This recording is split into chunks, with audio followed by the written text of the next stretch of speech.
Listen carefully. Most people think love grows through constant access, constant texting, constant reassurance, constant availability. But human psychology doesn't work that way, especially with avoidant personalities. When someone with an avoidant attachment style feels too much emotional pressure, too much closeness, too much expectation, their nervous system interprets it as a loss of freedom, not a gain of love. And that's where the distance begins.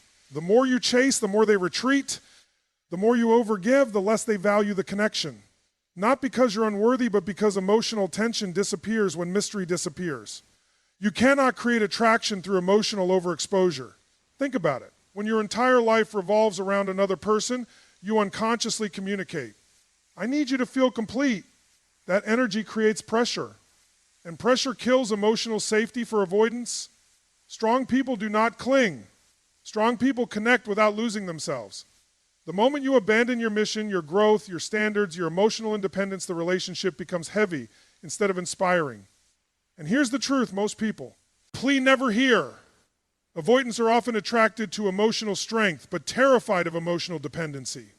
So when you become too available, replying instantly every second, sacrificing your priorities, always waiting, always chasing validation, you remove the polarity that created attraction in the first place. Healthy connection requires space. Space creates curiosity. Curiosity creates emotional movement. Emotional movement creates attraction. This doesn't mean playing games. It means building a life so full, so purposeful, so grounded that love becomes part of your life, not the center of your identity. Because the strongest relationships are not built between two needy people. They are built between two emotionally complete individuals choosing each other freely. So stop asking, how do I make them stay? Ask, how do I become someone who never abandons themselves for love? That question changes everything. Most people believe that being constantly available is the ultimate proof of love. They think if they respond instantly, sacrifice their schedule, prioritize the other person above everything else, and always remain emotionally accessible, the relationship why. Lily naturally grows stronger. But psychology tells a very different story, especially when you're dealing with someone who has avoidant tendencies.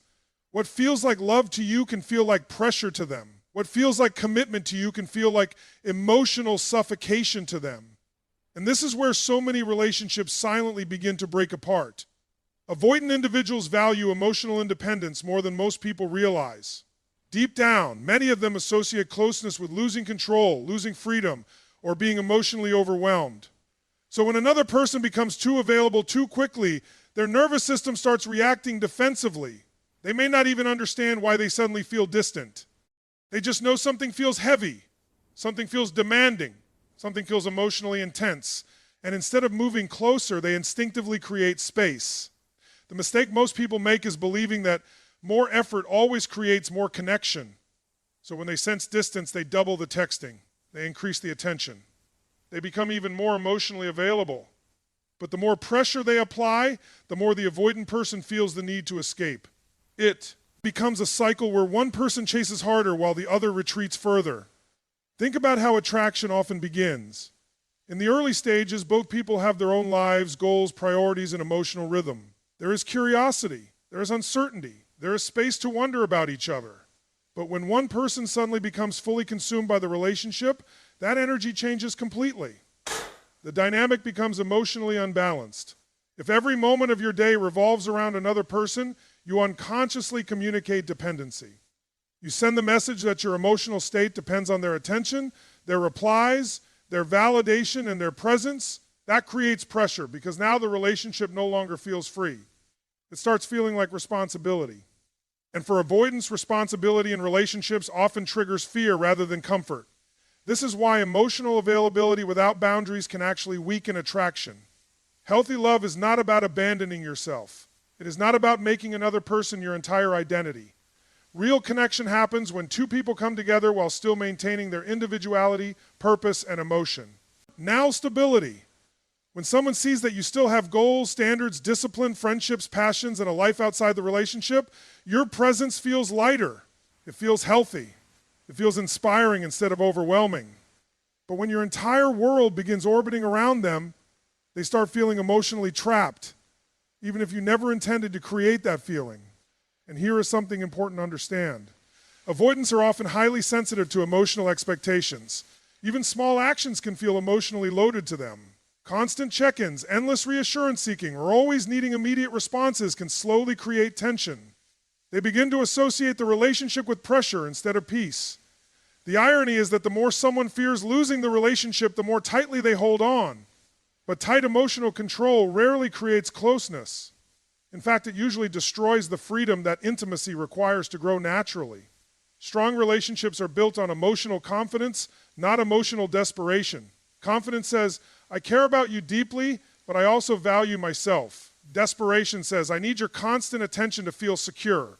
And people, they can feel the difference immediately, even when no words are spoken. Energy speaks before language does. When you are grounded in your own life, you allow love to breathe. You create space for another person to choose you freely rather than feeling emotionally cornered. That space is not distance created through games or manipulation. It is healthy emotional balance. It is the ability to love someone without losing your identity in the process. Because the moment love turns into emotional pressure, avoidants stop feeling connection and start feeling the need to escape. When you chase someone who is pulling away, you are not increasing connection, you are increasing pressure. And pressure in human relationships rarely creates intimacy. It creates resistance. This is especially true when dealing with avoidant attachment patterns, where emotional closeness is already processed through a filter of discomfort and self-protection. At the beginning of a connection, there is usually balance. Both people are curious. Both people are investing. Both people are choosing each other freely without feeling emotionally cornered. But when one person begins to sense distance and reacts with urgency, everything shifts. The energy is no longer mutual. It becomes one-sided pursuit. And pursuit changes the entire psychological landscape of attraction. The moment you start chasing more messages, more availability, more emotional explanation, more attempts to fix the distance, you are no longer participating in attraction. You are attempting to control uncertainty. But attraction is not built in certainty. It is built in space, tension, and emotional autonomy. When you remove all of that through chasing, you unintentionally remove the very conditions that allowed the connection to exist in the first place. Avoidant individuals are especially sensitive to perceived emotional pressure.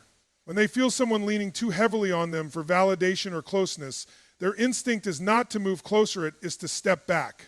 Not because they lack feelings, but because their internal system equates too much emotional demand with loss of freedom or identity. So when they begin to retreat and you respond by intensifying your pursuit, you are essentially speaking a language their nervous system already interprets as overwhelming. This creates a loop. They pull away to restore emotion. Ion space. You chase to restore emotional closeness. But the more you chase, the more space they feel they need. And the more space they take, the more urgent your chasing becomes. It is a self-reinforcing cycle that escalates without resolution. What makes this dynamic so painful is that chasing feels like effort, and effort feels like love. So from your perspective, you are doing everything possible to save or strengthen the connection.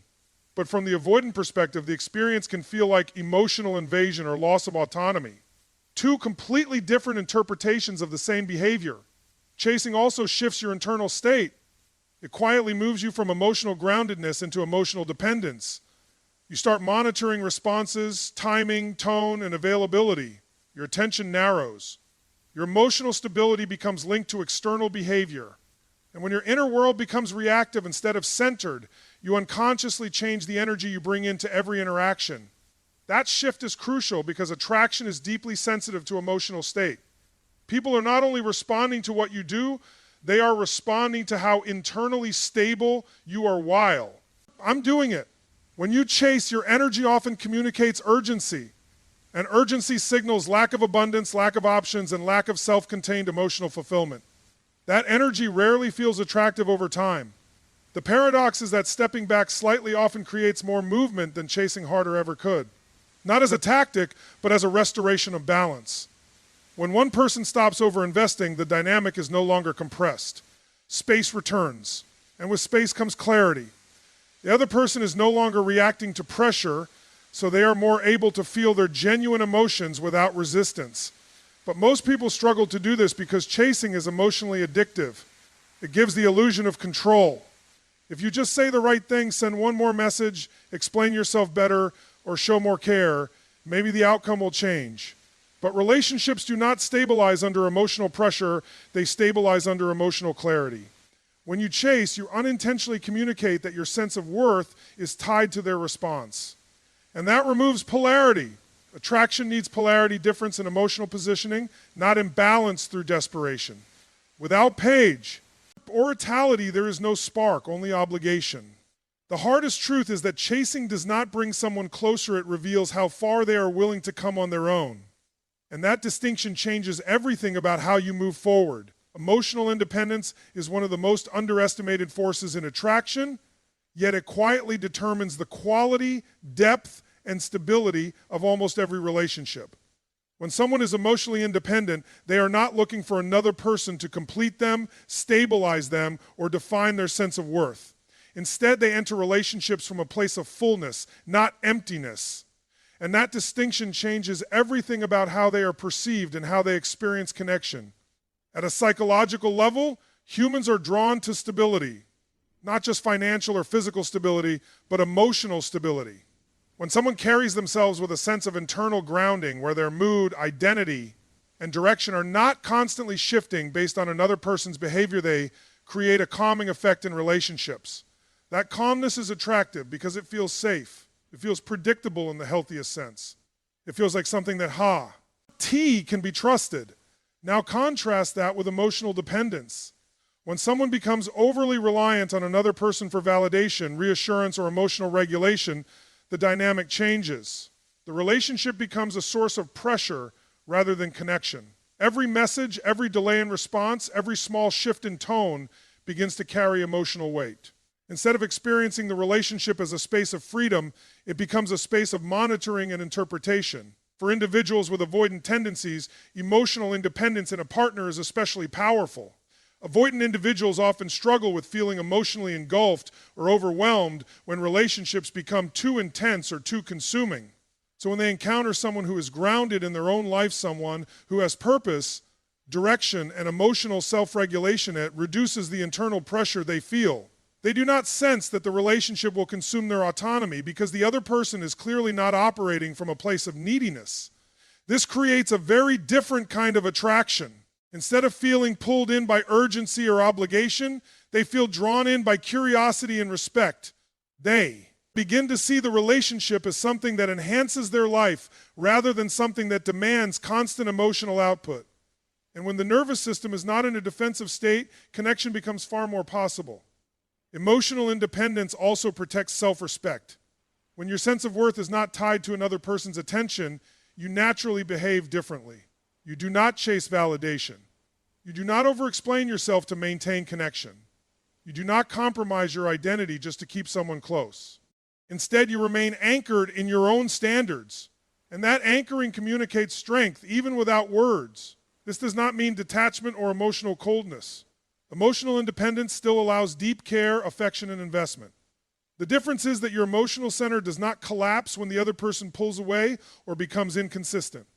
You can feel love without losing your stability. You can experience connection without surrendering your identity. When emotional independence is present, relationships become a choice rather than a necessity. And choice is one of the most powerful foundations for long-term attraction. People do not feel trapped in the connection. They feel invited into it. That sense of freedom is what allows intimacy to deepen over time instead of triggering resistance. There is also a subtle but important shift in energy that happens with emotional independence. Instead of approaching relationships from scarcity, fear of loss, fear of abandonment, fear of being alone, you approach from abundance. You are not trying to secure someone as your emotional anchor. You are sharing your life with them while continuing to build it independently. That energy is fundamentally different, and it is felt even when nothing is explicitly said. Ironically, the less you depend on someone for emotional stability, the more emotionally safe they often feel around you. Because they are not carrying the weight of your emotional survival, the connection becomes lighter. And when a relationship feels light, it becomes easier for both people to stay present without feeling overwhelmed. Emotional independence is not about needing less love. It is about needing love without losing yourself in the process. And that is what makes it one of the strongest foundations for real, lasting attraction. Space is one of the most misused, understood elements in relationships. People often confuse space with rejection, silence with disinterest, and distance with loss. But in reality, space is not the absence of connection, it is the environment in which connection either survives or suffocates. Without space, even genuine attraction begins to collapse under its own emotional weight. At the beginning of most connections, space exists naturally. Both people have their own routines, goals, friendships, responsibilities, and emotional rhythm. There is time apart, and in that time apart, anticipation builds. The mind has room to wonder. Emotion has room to breathe. Curiosity has room to grow. That subtle uncertainty is not insecurity, it is the psychological fuel of attraction. But as some relationships develop, especially when one person becomes more emotionally invested than the other, space often begins to shrink. One person starts reaching out more frequently. They want more reassurance, more consistency, more closeness, more proof of connection. Their intention is usually love, but the result is compression. The emotional environment becomes tighter, more intense, and less breathable. For avoidant individuals, this education of space can quickly become overwhelming. Not because they do not care, but because their internal system is highly sensitive to emotional intensity that feels constant or consuming. When space disappears, they lose the ability to regulate their emotional distance. And when that regulation feels threatened, the instinct is to restore it by pulling back. What most people do not realize is that space does not reduce love, it allows love to process naturally.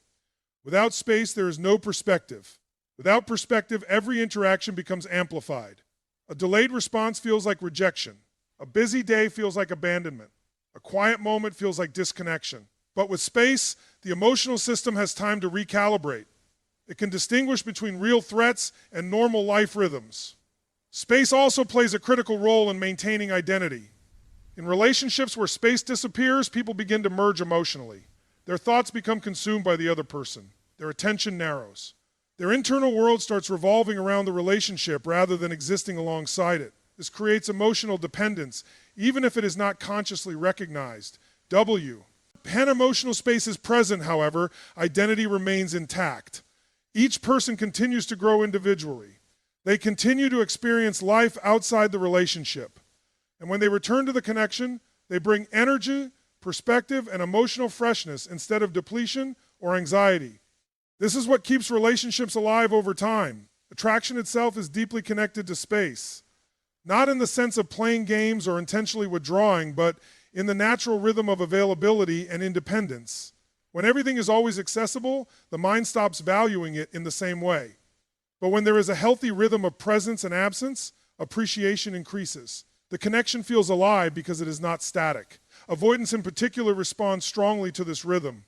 When a relationship allows them to step back without emotional punishment, they are more likely to step forward voluntarily. But when stepping back leads to pressure, questioning, or emotional escalation, they associate the relationship with loss of autonomy. And once that association forms, their instinct is to protect themselves by increasing distance. Healthy space is not silence used as a strategy. GY, it is the natural outcome of two individuals who are secure in their own lives. It means not forcing constant interaction to prove connection. It means trusting that a bond does not disappear just because it is not being actively stimulated every moment. When space is respected, something powerful happens. The relationship stops feeling like pressure and starts feeling like choice again. And choice is what keeps attraction alive, because nothing is more suffocating to human emotion than feeling obligated. And nothing is more magnetic than feeling freely chosen. Space, when understood correctly, is not the enemy of closeness. It is what makes closeness sustainable. Without it, even the strongest attraction eventually turns into emotional exhaustion. One of the most important truths about relationships is that love does not survive self-abandonment. The moment a person starts giving up their identity, their standards, their direction, and their emotional stability for the sake of keeping someone else close, the relationship stops being a place of connection and starts becoming a place of internal loss. What often begins as devotion slowly transforms into emotional imbalance, and that imbalance eventually changes how both people experience the bond. When someone loses themselves in a relationship, it rarely happens all at once. It happens gradually. At first, it looks like extra effort. Then it becomes extra availability. Then it becomes prioritizing the other person over personal goals, routines, and even emotional needs. Over time, the relationship stops being something that exists alongside life and starts becoming the center of life. And when that happens, everything else begins to orbit around it. This is where emotional dependency forms. The person begins to measure their worth through responses, attention, and validation. A delayed reply creates anxiety. A shift in tone creates overthinking. A moment of distance creates fear.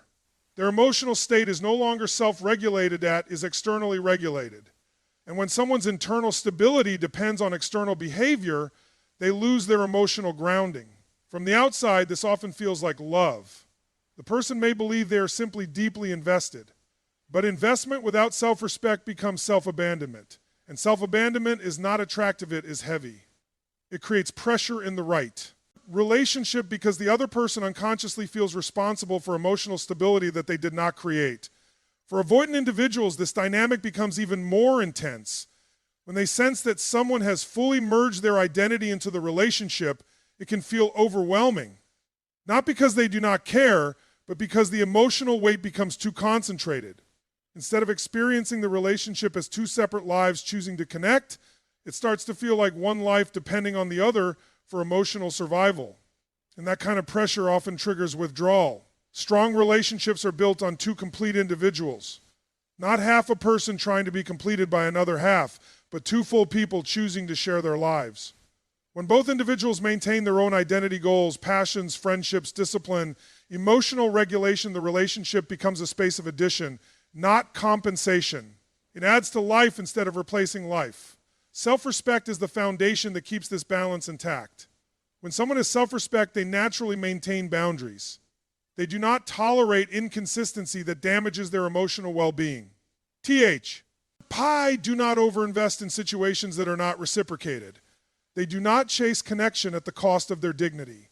This is not because they are cold, but because they understand that love without respect becomes self-destruction. Ironically, maintaining self-respect often increases attraction rather than decreasing it. When you are not available at the expense of your own life, your presence carries more weight. You are not reacting to every emotional shift. You are not constantly trying to secure connection. You are choosing connection. And choice always feels more powerful than need. This is where many people misunderstand relationships. They think the way to keep someone close is to give more, sacrifice more, and prove more. But emotional attraction does not respond well to imbalance. When one person is constantly giving and the other is constantly receiving, the dynamic loses polarity. It becomes one-directional, and over time that creates either burnout or withdrawal. A healthy relationship requires two people who are willing to stand independently while still choosing each other. That means having a life outside the relationship that is meaningful and active. And not allowing emotional highs and lows to be dictated by another person's availability. It means staying anchored in purpose, discipline, and self-worth even when emotions fluctuate. The moment someone abandons themselves for love, they stop being grounded. And when they are not grounded, they become reactive. That reactivity shifts the emotional tone of the entire relationship. What could have been a stable connection becomes a cycle of anxiety, pursuit, withdrawal, and confusion. Real strength in relationships is not about holding on tighter. It is about holding yourself together. Because when you are whole within yourself, you no longer need to chase love. You are able to share it from a place of stability, clarity, and choice.